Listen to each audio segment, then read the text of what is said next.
आवाज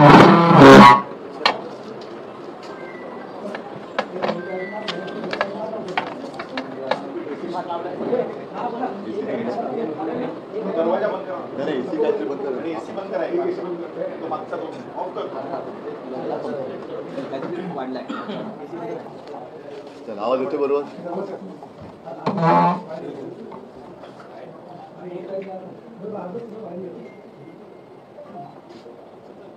आपल्या देशाचं संसदेचं अधिवेशन सुरू आहे. येत्या सोमवारपासून महाराष्ट्राच्या विधिमंडळाचं अधिवेशन सुरू होईल.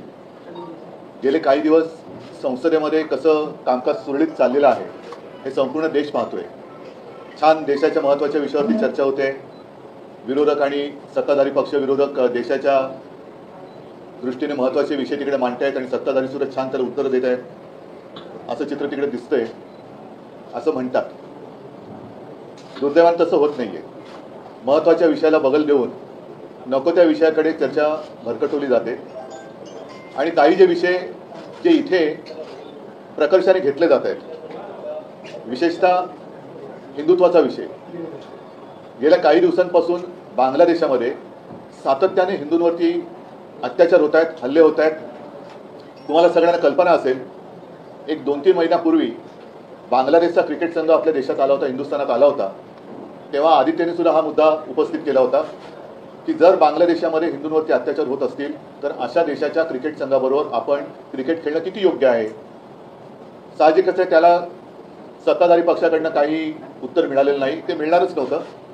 आता सुद्धा गेले काही दिवस मी पाहतोय. आज मी तुम्हाला सगळ्यांना बोलवण्याचं कारण एवढं आहे की सातत्याने हे हल्ले सुरूच आहेत.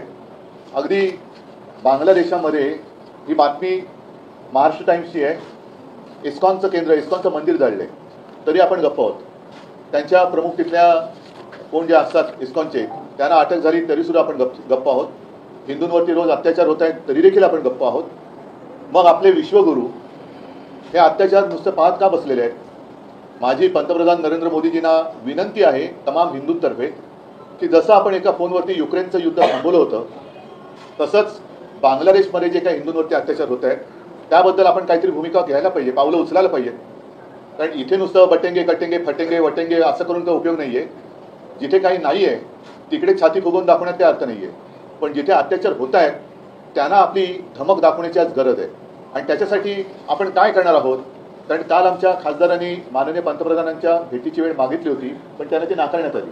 कारण मी सांगितलं होतं की रितसर आपण जाऊन पंतप्रधानांना एक पत्र द्यावं आणि त्यांचे व्याप खूप आहेत. त्यांना खूप खूप देशांवर फिरायचं असतं, जगभर फिरायचं असतं, भाषणं द्यायची असतात. तर कदाचित त्यांच्या नजरेत बांगलादेशामध्ये होणारे हिंदूंवरचे अत्याचार लक्षात आले नसतील. जसं मणिपूरचे आलेले नाहीत, तसंच हिंदूंवरचे अत्याचार बांगलादेशात होत आहेत. मंदिर जाळलं जात आहे, आणखीन काय काय होतंय संपूर्ण सगळ्या काय बातमी येत नाही आहेत. तर केंद्र सरकारने तात्काळ पाहिजे. बाकीच्या चर्चा तूर्त एक दिवस बाजूला ठेवा आणि संसदेमध्ये बांगलादेशात होणाऱ्या हिंदूंवरती अत्याचारांबद्दल केंद्र सरकारची नेमकी भूमिका काय आहे आणि आपण काय पावलं उचलणार आहोत. कारण शेख हसीना इकडे आल्या, त्या सुरक्षित आहेत, त्या सुरक्षित आहेत, कुठे आहेत कोणालाच माहिती नाही. पण तिथे असलेले जे सारे गोरगरीब हिंदू आहेत ते मात्र रोज अत्याचार भोगतायत. त्यांच्याबद्दल आपण काय करणार आहोत हे त्यांनी सांगायला पाहिजे. आणि जसं बांगलादेशामध्ये इस्कॉनचं मंदिर जाळलं, मला खरं म्हणजे आश्चर्य वाटलं, अर्थात संतापही आलाय की 2 बातम्या, कदाचित ही मंदिरं एवढी महत्त्वाची नसतील त्यांच्यासाठी, पण ही कालची बातमी आहे सकाळमधली. मंदिराच्या जमिनीवरती सिडकोचा डोळा. हे कुळांचे भूखंड कोणाला मिळणार? आता सध्या भूखंड कोणाला एकालाच मिळत आहेत. तर हा सुद्धा भूखंड जो आहे सिडकोचा, हा सुद्धा त्यांनाच जाणार आहे का? आणि मंदिराचा जो काही भूखंड आहे तो त्यांना जाणार आहे का? दुसरं आज सामनाची बातमी आहे, ही सुद्धा मोठी बातमी आहे. गेल्या 80 वर्षापासून दादर रेल्वे स्टेशनच्या इथे असलेलं हमालांनी बांधलेलं, जो हमाल कष्ट करतो त्या हमालांनी बांधलेलं मंदिर गणपतीचं आणि हनुमानाचं हे भाजप सरकारने त्याला नोटीस पाठवली. ती नोटीस माझ्याकडे आहे की तुम्ही रेल्वेच्या जागेवरती अतिक्रमण केले 80 वर्षापूर्वीचं मंदिर हे पाडायला निघाले. मग तुमचं कुठे हिंदुत्व, कसलं हिंदुत्व आहे तुमचं? आम्हाला तुम्ही जेव्हा प्रश्न विचारता तुम्ही हिंदुत्व सोडलं का, मग तुम्ही काय सोडलेलं आहे आता? ना तुम्ही आमच्या इथली मंदिरं वाचू शकत की तुमच्याच राजवटीमध्ये रेल्वे प्रशासन पाडतंय तरी आपलं केंद्र सरकार आणि राज्य सरकार ढिंप आहे. सिडकोच्या मंदिरावरती कोणाचा तरी डोळा आहे त्या जमिनीवरती. बांगलादेशामध्ये मंदिर जाळलं जाते, हिंदूंवरती अत्याचार होत आहे, तरीसुद्धा गप्प बसणाऱ्यांचं हिंदुत्व नेमकं त्याची व्याख्यान त्याचा आकार उकार तरी काय आहे हे मला एकदा त्यांच्याकडनं उत्तर मिळायला पाहिजे, म्हणून मी आज तुम्हाला सगळ्यांना बोलवलं. कारण त्यांना आम्ही रितसर भेटीची मागणी केली होती, ती त्यांनी दिली नाही, म्हणून नाईलाजाने मला आपल्या माध्यमातून त्यांना हा प्रश्न विचारायला लागतो. नाही, त्याच्यात पहिल्यांदा हिंदुत्वाचा मुद्दा त्यांनी घ्यावा आणि मग नेशन मिशन इलेक्शन आहे ते त्यांना फक्त इलेक्शन पुरतंच त्यांचं हिंदुत्व बाकी आहे का? हिंदू त्यांना फक्त म्हणजे नुसती मतं पाहिजेत का हिंदूंची? हिंदू म्हणजे मतं नाही आहेत, हिंदूंना भावना आहेत. त्याच्यामुळे वन नेशन इलेक्शन वगैरे ज्या काही गोष्टी आहेत ह्यांचं हिंदुत्व हे फक्त इलेक्शन पुरतंच मर्यादित आहे का? हा सुद्धा प्रश्न आहे की हिंदू राहिले फक्त मतांपुरते एवढंच त्यांचं हिंदुत्व आहे का? तर त्याच्यावरती त्यांनी बोललं पाहिजे.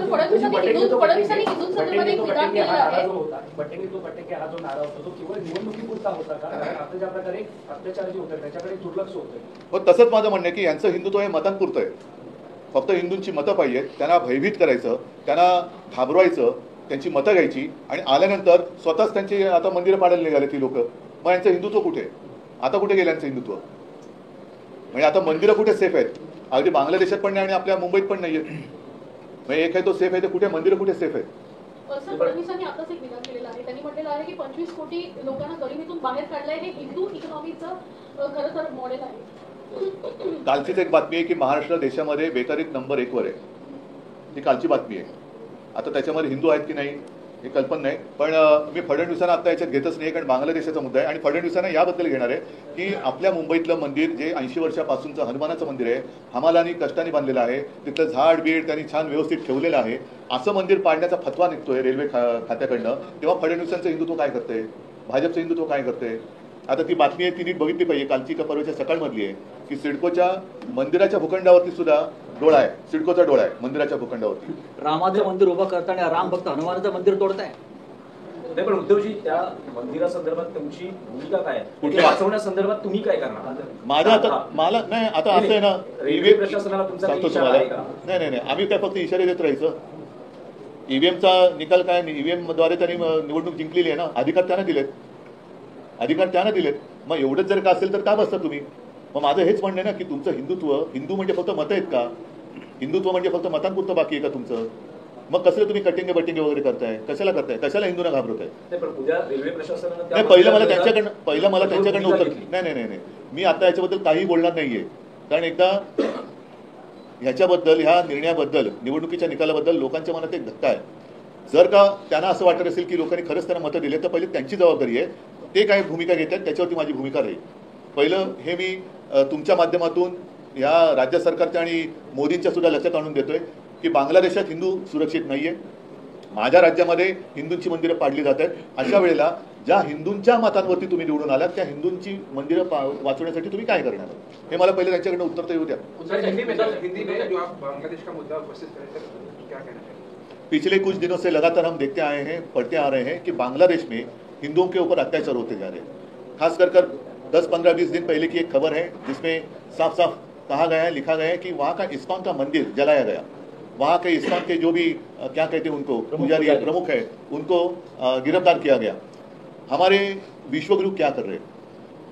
पिछले 2-4 महीनों से वहाँ हिंदुओं के ऊपर अत्याचार चल रहे हैं. वहाँ से शेख हसीना जी यहाँ अपने देश में आई, ऐसे मैंने सुना था, पढ़ा था. वो तो सुरक्षित है, लेकिन बांग्लादेश में हिंदू असुरक्षित है. तो जिस मोदी जी ने यूक्रेन का वॉर रुकवा दिया था, तो वो हिंदुओं के ऊपर अत्याचार जो हो रहे हैं वो क्यों नहीं रुकवाते? क्या कहने वाले आप? क्या भूमिका लेने वाले हैं? पता चलने तो इस देश के हिंदू जो है देख रहे हैं कि हमने वोट किया उनको, आपको वोट किया है कि हमने आपको आपने बताया था कि बटेंगे तो कटेंगे, इसलिए तो वोट किया. तो बांग्लादेश में हिंदू काटे जा रहे हैं, आप क्या करने वाले हो? बताओ.